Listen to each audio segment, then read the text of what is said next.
भाई तोहर चलो जाई जान से कही दे पंगा ना ले वो पसवन से।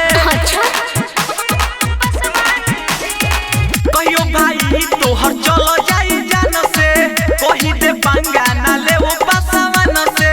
का करी काले कोइले रहे फोन कह दे काले जानी करी ह अरे मार जानी करी है पसवान जी भाई हलाल जानी करी है पसवान जी। अरे मार जानी करी है पसवान जी भाई हलाल जानी करी है पसवान जी।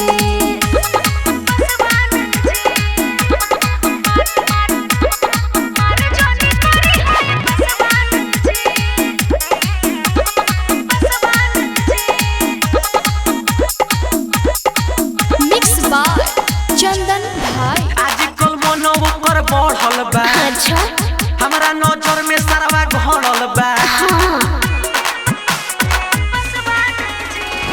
आजकल मनो ओकर बढ़ल बा। हमरा नजर में सरवा घड़ल बा। कुछ करी हो ना करी आई हो ना हवे हमार भाई गोली मरी हो ना।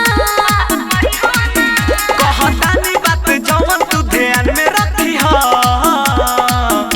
अरे मार जानी करी है पसवान जी भाई हलाल जानी करी है पसवान जी। अरे मार जानी करी है पसवान जी भाई हलाल जानी करी है पसवान जी।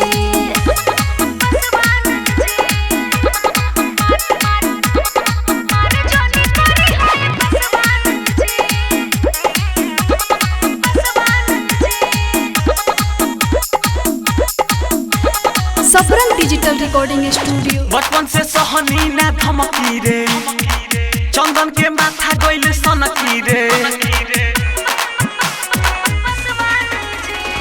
बचपन से सहनी ना धमकी रे नसीम के माथा गइल सनकी रे।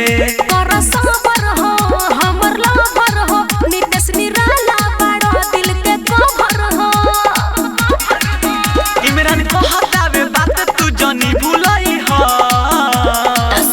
अरे मार जानी करी है पसवान जी भाई हलाल जानी करी है पसवान जी। अरे मार जानी करी है पसवान जी भाई हलाल जानी करी है पसवान जी।